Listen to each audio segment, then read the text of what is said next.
नमस्कार, मैं कोमल सिंह और आप देख रहे हैं आर न्यूज नेटवर्क। क्रिकेट के क्षेत्र में लंबे समय से अपने समर्पण और योगदान के लिए पहचाने जाने वाले समाज सेवी राकेश मिश्रा को हाल ही में उत्तर प्रदेश क्रिकेट एसोसिएशन का उपाध्यक्ष निर्विरोध चुना गया। यह चुनाव पूरी प्रक्रिया के बिना किसी विरोध के संपन्न हुआ और नई कार्यकारिणी को निर्विरोध घोषित किया गया।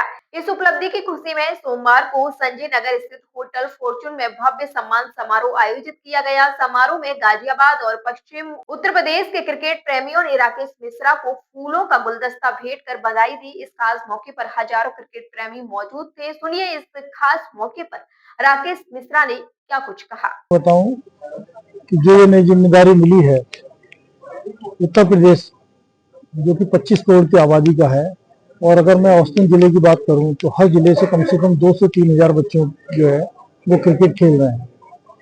जो जिम्मेदारी है वो सबसे बड़ी है और उसको निभाने की, जहां तक मैं समझता हूं कि हमारे को सबसे पहले तो एक तो हमारे को इंफ्रास्ट्रक्चर जो है वो खाली, जैसे आज गाजियाबाद है, मेरठ है, अगर हम पश्चिमी उत्तर प्रदेश की बात करें, पूर्वी उत्तर प्रदेश की बात करें तो लखनऊ है, कानपुर है, इलाहाबाद है, गाजियाबाद है, मेरठ है, मुजफ्फरनगर है। इन जगह पे तो अच्छी क्रिकेट हो रही है, नोएडा अच्छी क्रिकेट हो रही है, लेकिन पूर्वी उत्तर प्रदेश में और पश्चिमी उत्तर प्रदेश में भी बहुत से सेंटर ऐसे हैं कि जहां पर भी अभी पूरी तरीके से क्रिकेट डेवलप नहीं है, ग्राउंड डेवलप नहीं है। तो सबसे पहले जो प्राथमिकता होगी उत्तर प्रदेश क्रिकेट एसोसिएशन के वाइस प्रेसिडेंट के नाते कि एक तो इंफ्रास्ट्रक्चर पे ध्यान दिया जाए, दूसरा इंफ्रास्ट्रक्चर के साथ साथ हमारे पास में जो स्रोत है पूर्व खिलाड़ियों का, जहां पर कि हमारे पास में राहुल सप्रू जैसे, गोपाल शर्मा जैसे, शशिकांत खांडेकर जैसे, आशीष विंसन जैसे, जयवी जैसे अनेकों खिलाड़ी हैं जिनके पास में 100 से 150 मैचों का खेलने का फर्स्ट क्लास अनुभव है। तो इन सभी खिलाड़ियों को हम विभिन्न कैंप लगा करके, जोन वाइज उन कैंपों में लगा करके उनको, बच्चों को बहुत बेटर ट्रेनिंग दी जा सके, उनको फिजिकल ट्रेनिंग भी उनको दी जा सके, और साथ साथ जो बॉलिंग कोचेज हैं, बैटिंग कोचेज हैं, उनकी पूरी सेवाएं लेकर के उनको उनकी क्रिकेट को और निखारा जा सके, और उनको निखार करके, और जहां यूपी क्रिकेट एसोसिएशन के यूपी की टीम के अलावा हमारी कोशिश होगी कि जैसे पूर्व में जो 5 खिलाड़ी हमारे भारतीय टीम का हिस्सा थे और आज केवल कुलदीप और इनको 2 खिलाड़ी हैं, जबकि अगर देखा जाए जो मैंने लिखा कि 25 करोड़ की आबादी वाला हमारा उत्तर प्रदेश है, तो पूर्व में भी और पश्चिम में भी हमें दोनों तरफ ही थोड़ा सा और इंफ्रास्ट्रक्चर को लेकर के हमें चलना पड़ेगा। और जहां तक मैं समझता हूं कि अभी हाल ही में जैसे बनारस का स्टेडियम है, बनारस का स्टेडियम 3 महीने के अंदर तैयार हो जाएगा। गोरखपुर में स्टेडियम का निर्माण कार्य शुरू हो चुका है। गाजियाबाद स्टेडियम को लेकर के सबको सर्वविदित है कि हम करीब 80 करोड़ रुपए की लैंड अब से नहीं 5 साल से लेकर के बैठे हैं, जिसमें कि सरकार के द्वारा कुछ अड़चनें आ रही थी। तो ये जो कानपुर में ऑलरेडी हमारे पास में है, तो 4 स्टेडियम पूरब से लेकर के पश्चिम तक जब होंगे तो ये भी एक क्रिकेट के सतत विकास में महत्वपूर्ण भूमिका निभाएंगे। और बढ़िया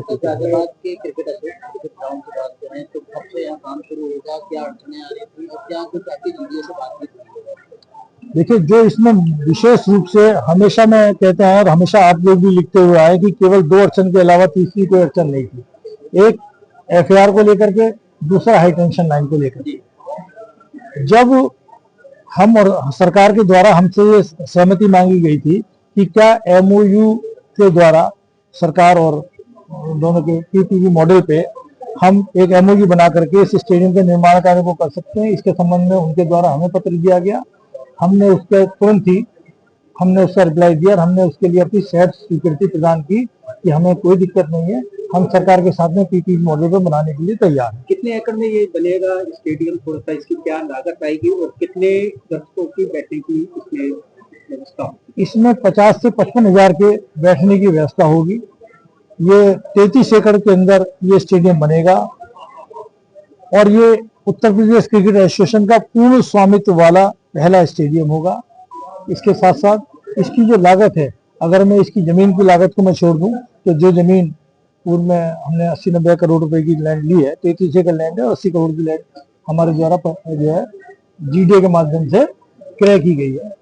अभी इसके अंदर 400 करोड़ रुपए का की लागत से ये स्टेडियम का निर्माण होगा और मिनिमम इसकी जैसे मैंने बताया कि 50 से 55 हजार की इसकी कैपेसिटी रहेगी। सर कब से काम शुरू होने की उम्मीद है और कब तक ये बन के तैयार हो जाएगा, थोड़ा सा इसकी बाउंड्री वगैरह के जो काम का टेंडर है उसकी प्रक्रिया पूरी हो चुकी है और वो कार्य अभी तक शुरू हो चुका होता, लेकिन इसी बीच जैसे ही जीडीए के द्वारा ये प्रस्ताव हमारे पास में मिला पीपीपी मॉडल पे, तो वो टेंडर पास होने के बाद में भी अभी उसको हमने वेटिंग में डाल दिया है, क्योंकि अगर पीपीपी मॉडल पे जा रहा है तो भी इसका काम 1 महीने के अंदर अंदर शुरू हो जाएगा। और मैं यहाँ धन्यवाद देना चाहूंगा उत्तर प्रदेश के हमारे माननीय योगी जी को, कि जिन्होंने अभी 2 महीने पहले, पूर्व में भी उन्होंने हालांकि संज्ञान लिया था, लेकिन मैं समझता हूँ कि एक बड़ा विषय रहा कि जिनके पास में भी जब जो आया, जिन्होंने इस पे आगे काम करने की सोचा, इसी बीच में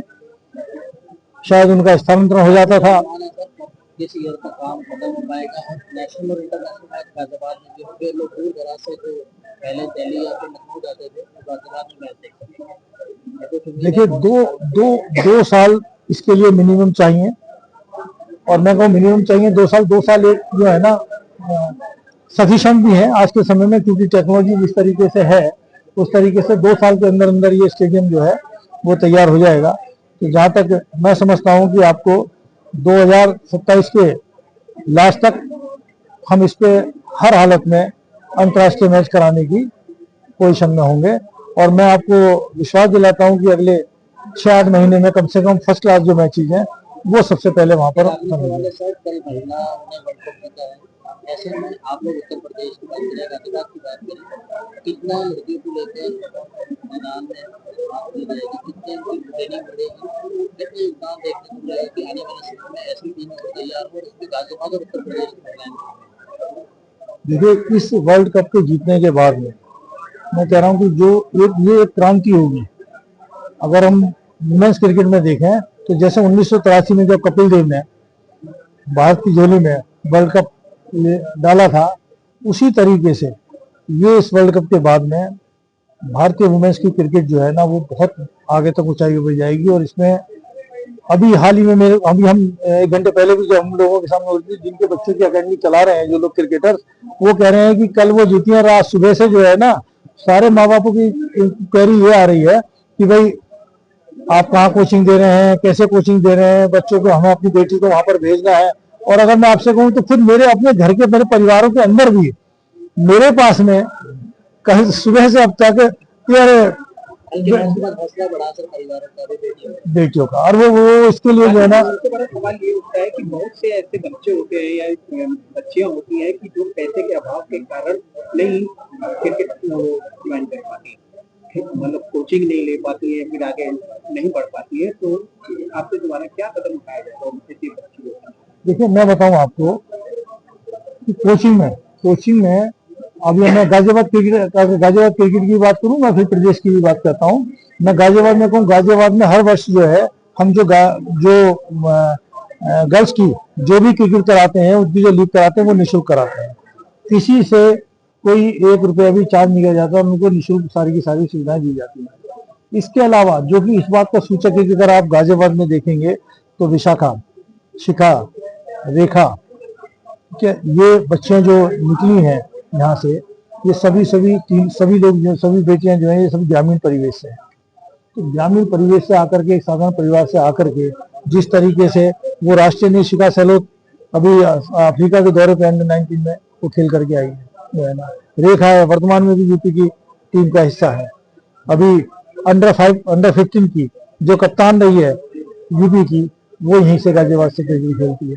तो ये इस बात का सूचक है कि जो जिनकी आर्थिक स्थिति कमजोर भी है, कुछ भी है, तो क्रिकेट में उनके लिए अवसर उनके लिए भी उतना ही पूरा का पूरा है। और इस बात का सूचक आप देखेंगे भी तो यहाँ से साधारण परिवार से निकल करके अभी हम यहाँ विशाल चौधरी जो रणजी ट्रॉफी में रहा है, जो यहाँ से 23 खेले, क्या एक छोटे से साधारण परिवार से। जीशान अंसारी है, उसी से साधारण परिवार, मावी भी, और उनका कोच यहाँ पर हमारे यहाँ पे जॉइंट सेक्रेटरी फूलचंद बैठे हुए हैं। मावी के पास अच्छे जूते भी नहीं होते। सर एक सवाल ये भी है कि जो पहले चैंपियन थे सीके नायडू साहब, ट्रॉफी होती है सीके नायडू ट्रॉफी, अब बड़ी उपलब्धि है कि गाजियाबाद में इस ट्रॉफी का आयोजन होने जा रहा है, तो क्या कुछ इसका रोड मैप रहेगा? कितनी बड़ी इसे आप गाजियाबाद के लिए उपलब्धि मानते हैं? देखिए, मैं बताऊं कि गाजियाबाद हमेशा से एक सेंटर रहा है फर्स्ट क्लास मैचेस के लिए। जैसे मैंने अभी पीछे बताया कि 11 इंटरनेशनल प्लेयर्स के साथ में जो इतनी बड़ी जिम्मेदारी वो मैच कहाँ हुआ, गाजियाबाद के अंदर हुआ। और ये सीके नायडू का जो कि पूर्व में भी हम करा चुके हैं, इस मैच को कराने की जो जिम्मेदारी मिली है, इसकी तैयारी अभी हमने जो विकेट के लिए विकेट पे ग्राउंड को अभी ये शायद हम मॉनमिकिन वाले ग्राउंड पे हम करवा रहे हैं, तो उसको ग्राउंड पे आप देखेंगे तो अभी से पूरी उसकी मिट्टी को जो है उसको निकलवा दिया गया, उसकी मिट्टी पूरी की पूरी खुदवा करके उसको चेंज करा रहे हैं, और चेंज करा करके वहां पर विकेट का अपना सुपरविजन अभी से हमारे द्वारा शुरू कर दिया गया है, और उसकी मैच की तैयारी हम लेकर के चल रहे हैं। समारोह में उपस्थित लोगों ने राकेश मिश्रा की खिलाड़ियों के लिए निष्ठा और खेल को बढ़ावा देने वाले योगदान की भी सराहना की। उनके नेतृत्व और दूरदर्शिता को खेल प्रेमियों ने प्रेरणादायक बताया। राकेश मिश्रा हमेशा से खेल और खिलाड़ियों के विकास के लिए समर्पित रही है। उन्होंने गाजियाबाद से कई महान खिलाड़ियों को राष्ट्रीय और अंतर्राष्ट्रीय स्तर पर स्थापित किया। उन्होंने कहा, मुझे यूपीसीए का उपाध्यक्ष बनने की जो जिम्मेदारी मिली है, मैं इसे पूरी निष्ठा और समर्पण के साथ निभाऊंगा। उत्तर प्रदेश क्रिकेट और खिलाड़ियों के कौशल विकास के लिए यह एक सुनहरा अवसर है। उनकी कार्यशैली, अनुभव और नेतृत्व क्षमता उत्तर प्रदेश के क्रिकेट प्रेमियों और खिलाड़ियों के लिए प्रेरणा का स्रोत बनेगी। राकेश मिश्रा का यह पद न केवल उनके व्यक्तिगत करियर के लिए महत्वपूर्ण है, बल्कि गाजियाबाद और उत्तर प्रदेश में क्रिकेट के विकास में भी मील का पत्थर साबित होगा। तो फिलहाल के लिए बस इतना ही। ऐसी ही और बड़ी खबरों के लिए देखते रहिए आर न्यूज नेटवर्क।